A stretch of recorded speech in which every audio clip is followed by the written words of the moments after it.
بسم الله الرحمن الرحيم والصلاة والسلام على رسول الله وعلى آله وأصحابه ومن اهتدى بهديه إلى يوم الدين أما بعد فأعوذ بالله من الشيطان الرجيم بسم الله الرحمن الرحيم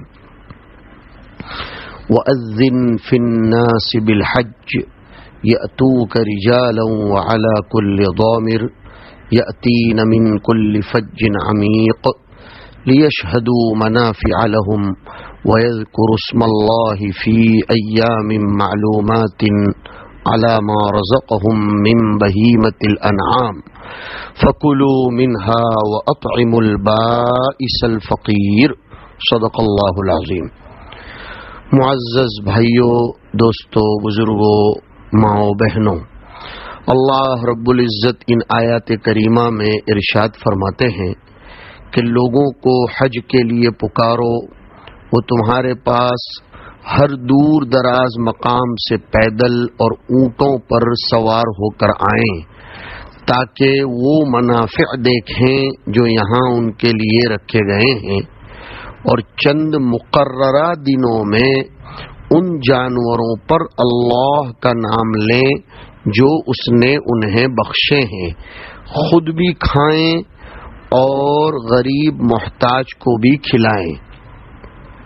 معزز بھائیوں، حضرت ابراہیم علیہ السلام نے جب اللہ کے گھر کی کعبۃ اللہ کی تعمیر پوری فرما لی تو اللہ نے ان کو حکم دیا کہ وہ لوگوں کو کعبۃ اللہ کا حج کرنے کے لیے آواز لگائیں، پکاریں۔ حضرت ابراہیم نے پہاڑی پر چڑھ کر حج کے لیے پکارا، اللہ نے ان کی پکار کو نیک روحوں تک پہنچایا۔ کوئی مشکل بات نہیں ہے اس زمانے میں، ہواؤں کی لہروں ہی سے تو وائرلیس کی آواز، موبائل کی آواز، ٹیلی فون کی آواز کئی دور دراز مقامات تک، زیر زمین تک اور آسمان کے اوپر تک پہنچتی ہے، تو اللہ نے حضرت ابراہیم کی آواز کو دور دراز تک نیک روحوں تک پہنچایا، اور اس کے بعد سے خانہ کعبہ میں حج و طواف کا سلسلہ بحمد اللہ شروع ہو گیا جو قیامت تک کے لیے جاری رہے گا۔ آج کل ہم دیکھتے ہیں حج کا سفر بڑا آسان ہے، چند گھنٹوں میں ہوائی جہاز دنیا کے کسی بھی حصے سے حاجیوں کو مکہ مکرمہ پہنچا دیتے ہیں۔ حالانکہ پچھلے دنوں میں جب تیز رفتار سواریاں ایجاد نہیں ہوئی تھیں تو انسان یا تو پیدل سفر کرتا تھا یا جانوروں کی سواری کر کے پہنچتا تھا۔ یہ مشقت بھرا سفر اصل میں حضرت ابراہیم علیہ السلام کی اس مشقت کی یاد دلاتا تھا جو انہوں نے عراق سے ہجرت کر کے مکہ تک پہنچنے میں اٹھائی تھی، اور اس کا مقصد صرف ایک اللہ کی عبادت کرنا تھا، اس کے گھر کو آباد کرنا تھا، جس کا ذکر تفصیل کے ساتھ سورہ ابراہیم میں ہے۔ میرے بھائیوں، یوں تو عبادت کے اور بھی طریقے ہیں، مثلا نماز، روزہ، زکوٰۃ، لیکن حج کا امپورٹنس یہ ہے کہ نماز اور روزہ صرف جانی عبادت ہے، اس میں پیسہ خرچ نہیں ہوتا۔ زکوٰۃ صرف مالی عبادت ہے، اس میں جسمانی محنت نہیں کرنی پڑتی۔ حج جانی اور مالی دونوں قسم کی عبادت ہے، اس کا سفر کرنے میں روپیہ بھی خرچ ہوتا ہے اور اس کے ارکان کو ادا کرنے میں جسمانی محنت، فزیکلی ٹائرڈنیس، تھکان بھی اختیار کرنی پڑتی ہے۔ اسی لیے حج انہی لوگوں پر تو فرض کیا گیا ہے جو مکہ مکرمہ تک پہنچنے کی طاقت و سکت رکھتے ہوں، اور زندگی میں صرف ایک بار فرض کیا گیا ہے۔ اللہ کا ارشاد ہے وَلِلَّهِ عَلَى النَّاسِ حِجُّ الْبَيْتِ مَنِ اسْتَطَاعَ إِلَيْهِ سَبِيلًا وَمَنْ كَفَرَ فَإِنَّ اللَّهَ غَنِيٌّ عَنِ الْعَالَمِينَ۔ لوگوں پر اللہ کا یہ حق ہے کہ جو بیت اللہ تک پہنچنے کی طاقت رکھتا ہے وہ اس کا حج کرے، اور جو کوئی حج کی فرضیت کا انکار کرے تو اسے معلوم ہونا چاہیے کہ اللہ تعالیٰ تمام دنیا والوں سے بے نیاز ہے۔ بہت سے مسلمان ایسے ہیں جن کو دولت اور جوانی اللہ نے دی ہے، مگر وہ فریضہ حج کو ٹالتے رہتے ہیں، بڑھاپے میں حج کو جاتے ہیں، اس وقت حج کے ارکان کمزوری کی بنیاد پر صحیح طریقے سے ادا نہیں کر پاتے۔ حج بلا شبہ اپنی گھریلو ذمہ داریوں سے فراغت تو چاہتا ہے، لیکن زندگی کا کیا بھروسہ؟ جب مالی وسائل اور فرصت نصیب ہوں تو ہر مسلمان کو حج کا فریضہ ادا کر لینا چاہیے، کیونکہ حج ایسی عبادت اور نیکی ہے جس کا کوئی بدل نہیں ہے، اور ایسی اخلاقی تربیت ہے جس کی کوئی مثال نہیں ہے۔ حاجی اپنے حج سے جہاں اسپرچول پاور، روحانی لذت حاصل کرتا ہے، وہاں اس کی اخلاقی تربیت بھی ہو جاتی ہے، کیونکہ اسے حکم دیا گیا ہے اخلاقی تربیت کے بارے میں کہ فمن فرض فیہن الحج فلا رفث ولا فسوق ولا جدال فی الحج، کہ جس نے ایام حج میں فریضہ حج ادا کیا وہ حج میں بے حیائی، برائی اور جھگڑا لڑائی نہ کرے۔ حج میں بندگی، سرفتندگی، عاشقانہ مستانہ کیفیت کا جو روح پرور ماحول ہوتا ہے، اس کی نظیر دوسری جگہ نہیں ملتی۔ احرام کے نام پر 2 کھلی چادریں پہننا، کعبہ کے گرد چکر لگانا، صفا مروہ کے درمیان دوڑنا، عرفات کے کھلے میدان میں دن گزارنا، مزدلفہ کی وادی میں رات گزارنا، شیطان ملعون کو کنکر مارنا، اللہ کے نام پر قربانی دینا، سر کے بال منڈانا، پھر خانہ کعبہ کا طواف کرنا اور بکثرت ذکر و تلاوت کا اہتمام کرنا، یہ ایسے مناسک اور عبادتیں ہیں جن کا تعلق صرف عمل کرنے سے ہے۔ جن بندوں نے حج کیا ہے وہ اللہ کی عطا کردہ اس لذت بے خودی سے اچھی طرح واقف ہے۔ اسی لیے تو اللہ کے رسول فرماتے ہیں بخاری کی روایت میں، العمرۃ الی العمرۃ کفارۃ بینہما والحج المبرور لیس لہ جزاء الا الجنہ، ایک عمرہ دوسرے عمرے کے مابین کا کفارہ ہے اور حج مبرور کا کوئی بدلہ نہیں سوائے جنت کے۔ میرے بھائیوں، حج میں قربانی کے جو دن ہیں، یعنی 10ویں، 11ویں اور 12ویں ذی الحجہ، ان دونوں میں ایک طرف تو قربانی کا حکم ہے اور دوسری طرف اللہ کا کثرت سے ذکر کرنے کا حکم ہے۔ ان دونوں حکم کو بجا لانے میں پوری دنیا کے مسلمان شریک ہیں۔ اس عبادت کے لیے حج کی شرط نہیں ہے، یعنی حج کے سارے ارکان و مناسک تو مکہ مکرمہ میں انجام پاتے ہیں، لیکن قربانی اور ایام تشریق کا تلبیہ دنیا کے دوسرے علاقوں میں بھی انجام پاتے ہیں، اور یہی 2 اعمال ایسے ہیں جن کی وجہ سے سارے مسلمان حج کے عمل میں جزوی طور پر شریک ہو جاتے ہیں۔ میرے بھائیوں، حج کی طرح قربانی بھی حضرت ابراہیم علیہ السلام کی یادگار ہے۔ اللہ نے خواب میں ان کو دکھایا کہ وہ اپنے بیٹے کو ذبح کر رہے ہیں۔ حضرت ابراہیم نے حضرت اسماعیل علیہ السلام سے خواب بیان کر کے ان کی مرضی معلوم کی۔ فرما بردار بیٹے نے اللہ کے حکم کے آگے سر جھکایا۔ فلما اسلم، باپ نے بیٹے کو لٹا کر گردن پر چھری چلانے کا ارادہ کیا تو رحمت الہی نے یہ کہتے ہوئے حضرت ابراہیم کا ہاتھ تھام لیا کہ تم نے تو خواب پورا کر دیا، قد صدقت الرؤیا، امتحان ختم ہو گیا، ہمارا مقصد آزمائش تھی، حضرت اسماعیل کی شہادت نہیں تھی، اور اس کی جگہ مینڈھا ذبح کرنے کا حکم دیا۔ یہی سنت ابراہیمی آج تک دنیا بھر کے مسلمانوں کے دینی ذوق و جذبے کی رہنمائی کر رہی ہے۔ اللہ تعالی قربانی کا یہ پس منظر بیان کرنے کے بعد کہتا ہے کہ فلما اسلما وتلہ للجبین، جب ان دونوں نے سرے تسلیم خم کر دیا اور ابراہیم نے بیٹے کو ماتھے کے بل گرا دیا اور ہم نے آواز دی کہ اے ابراہیم تو نے خواب سچ کر دکھایا، ہم نیکی کرنے والوں کو ایسی ہی جزا دیتے ہیں۔ یقیناً یہ ایک کھلی آزمائش تھی اور ہم نے ایک بڑی قربانی فدیے میں دے کر اسے چھڑا لیا، سلام ہو ابراہیم پر۔ قربانی اللہ کے تقرب کی ایک علامت ہے جس میں مومن یہ ظاہر کرتا ہے کہ وہ اللہ کے آگے سر جھکانے اور اس کے حکم پر نفس کو قربان کرنے کے لیے تیار ہے۔ جب تک دل میں خشیت نہ ہو، اللہ کی مرضی پر اپنا سب کچھ قربان کرنے کا جذبہ نہ ہو، اس وقت تک قربانی قبول نہیں ہو سکی۔ رسم تو ادا ہو سکتی ہے، سنت ادا نہیں ہوتی۔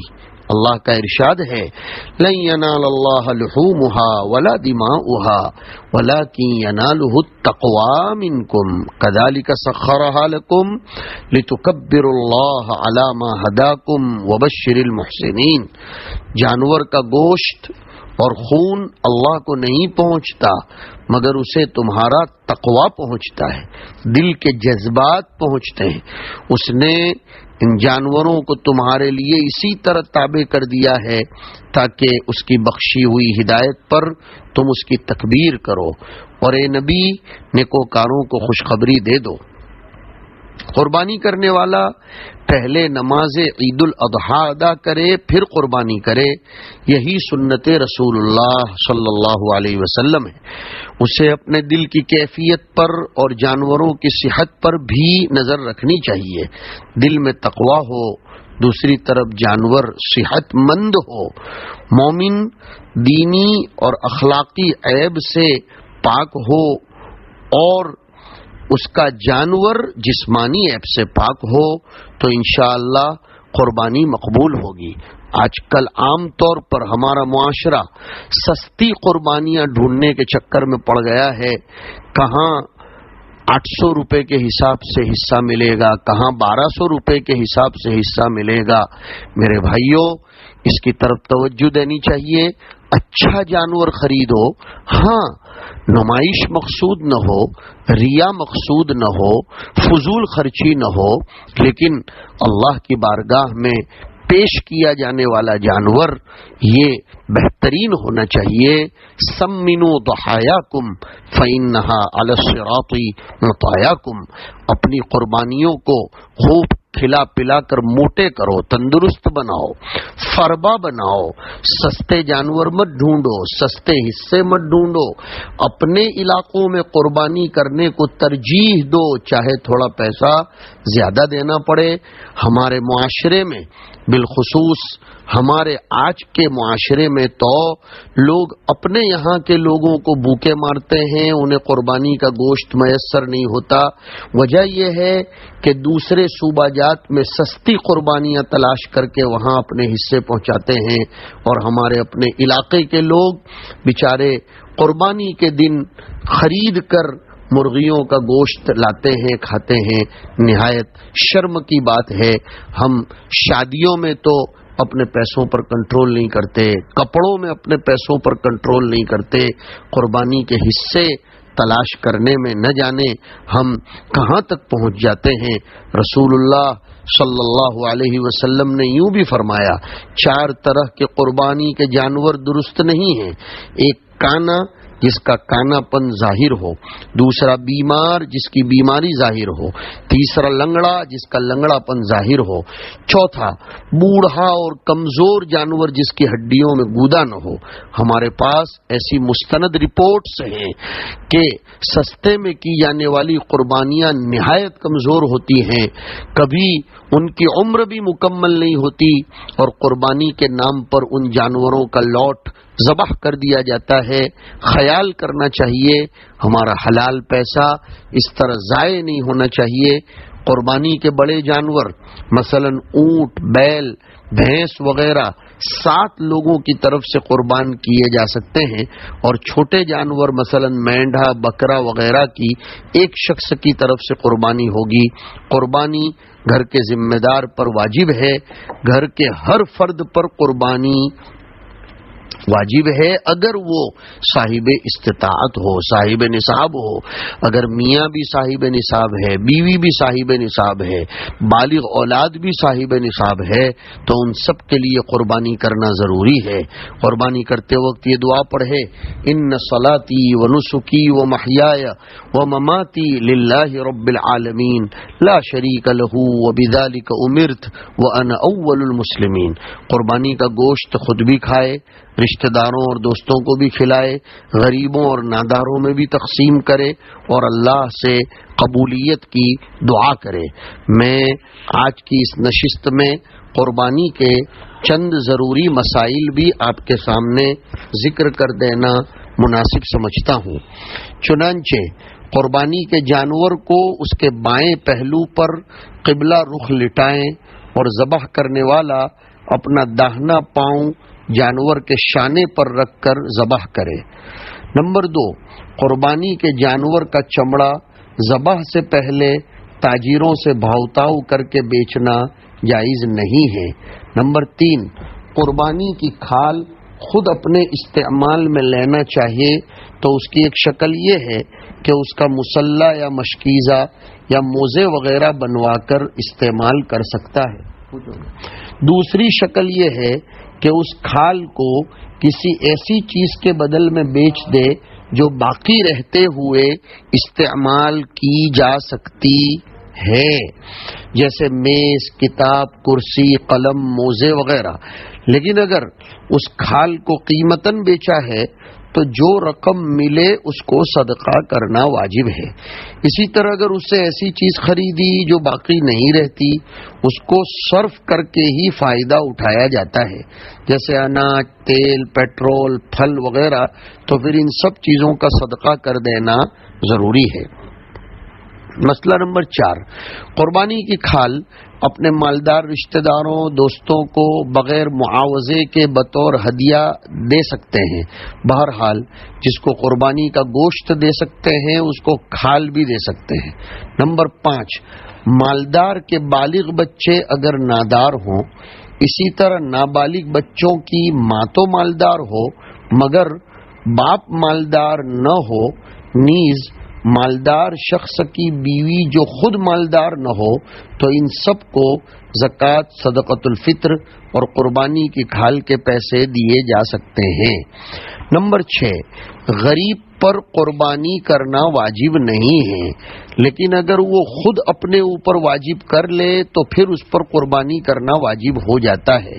مثلا غریب اگر ایام قربانی میں قربانی کی نیت سے جانور خرید لے تو پھر اس پر بعینہ ہی اسی جانور کی قربانی کرنا واجب ہے۔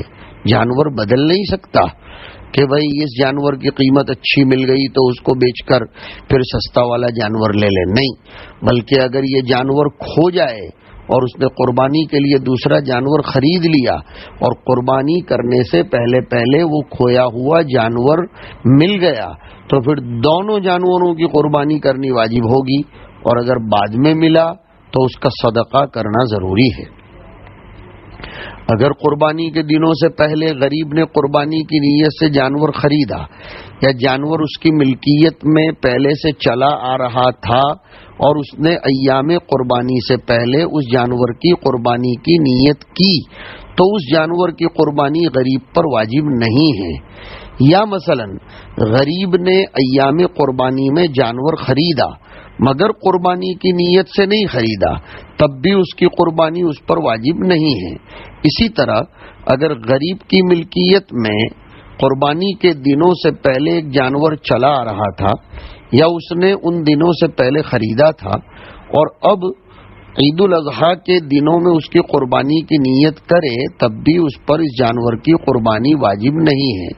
خلاصہ یہ کہ غریب قربانی کے دنوں میں جب بنیت قربانی جانور خریدے تب ہی اس پر اس جانور کی قربانی واجب ہوگی، اور وہ پھر نہ تو جانور بدل سکتا ہے اور نہ قربانی چھوڑ سکتا ہے۔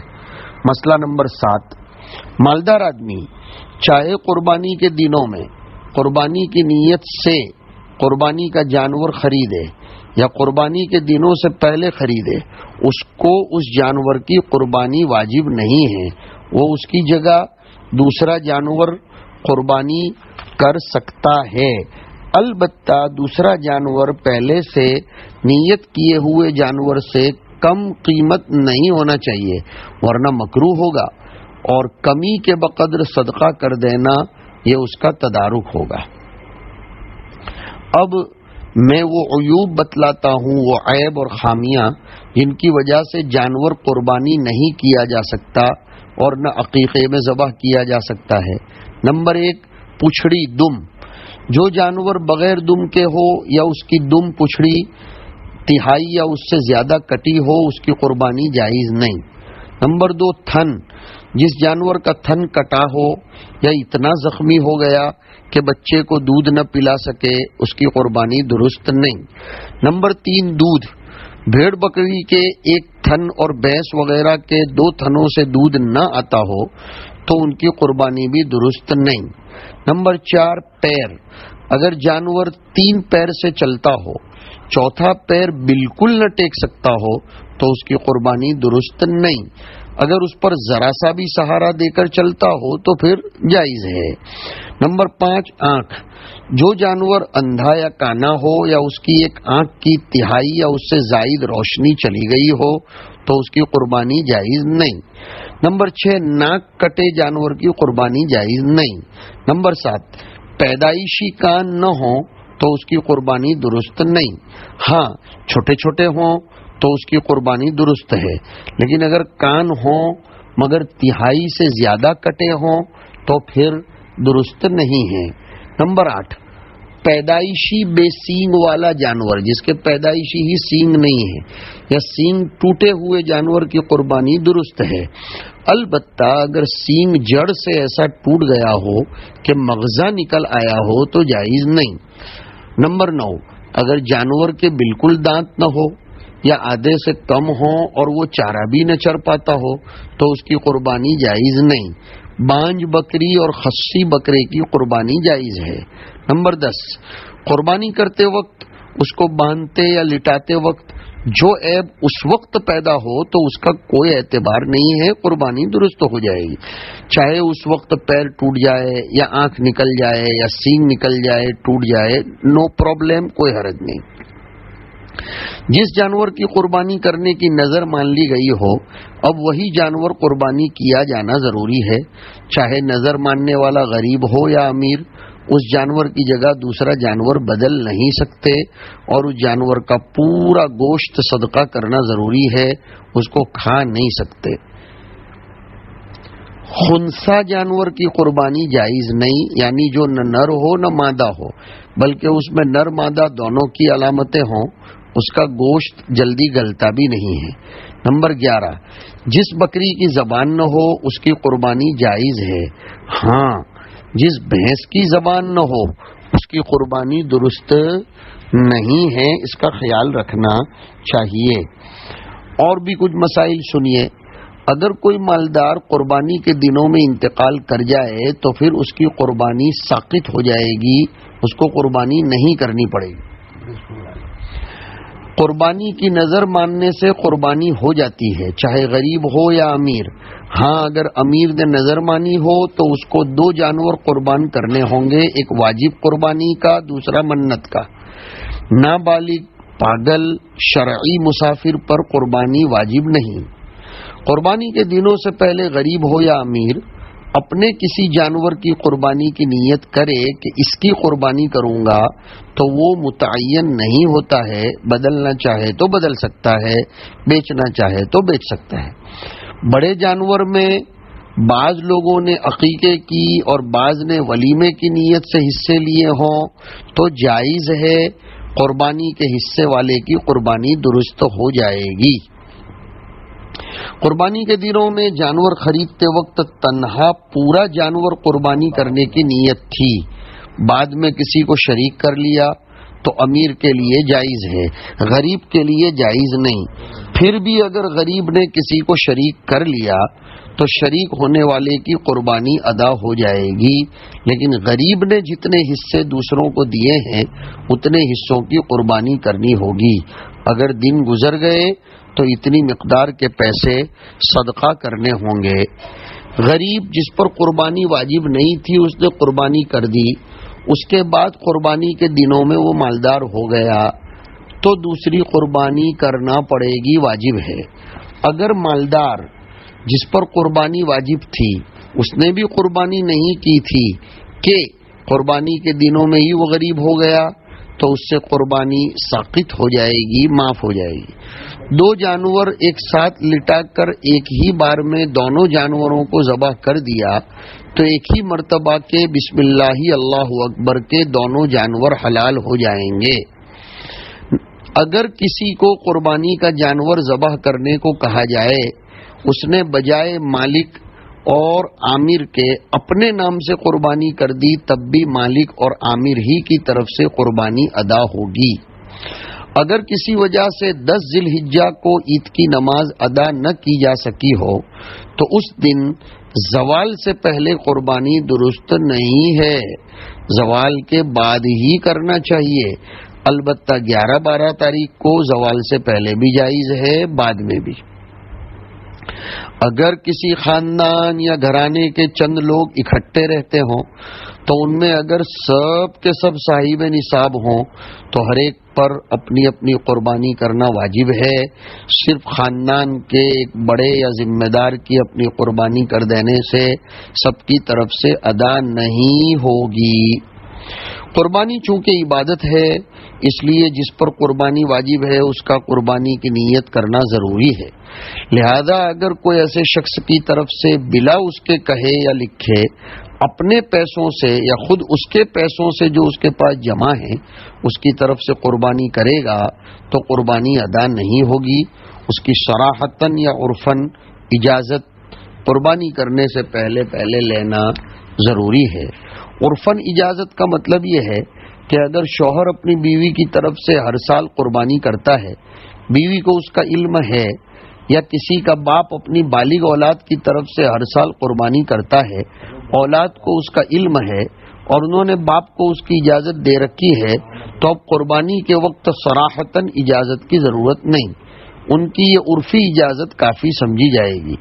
البتہ جس پر قربانی واجب نہیں اس کی طرف سے اگر کوئی قربانی کرے تو اس کی اجازت لینا ضروری ہے۔ میت نے وصیت کی ہو کہ میرے مال سے قربانی کر دینا، اب اگر وصیت کے مطابق اس کے مال میں سے قربانی کی جائے تو اس قربانی کے پورے گوشت کو صدقہ کرنا واجب ہوگا، نہ خود کھا سکتا ہے نہ مالداروں کو کھلا سکتا ہے۔ اور اگر کوئی اپنے پیسے سے میت کی طرف سے چاہے وصیت کی ہو یا نہ کی ہو قربانی کرنا چاہے تو کر سکتا ہے، اور اس قربانی کے گوشت کو خود بھی کھا سکتا ہے، مالداروں کو بھی کھلا سکتا ہے۔ اور اگر اپنی طرف سے ایک نفلی قربانی کر کے اس کا ثواب ایک مرحوم رشتہ دار یا چند مرحومین کو بخشنا چاہے تو بخش سکتا ہے، اور اس قربانی کا گوشت خود بھی کھا سکتا ہے، مالداروں کو بھی کھلا سکتا ہے۔ اگر کسی عورت کے پاس نصاب کی مقدار کا زیور ہو اور وہ اس زیور کی خود مالک ہو تو اس پر قربانی الگ سے واجب ہے۔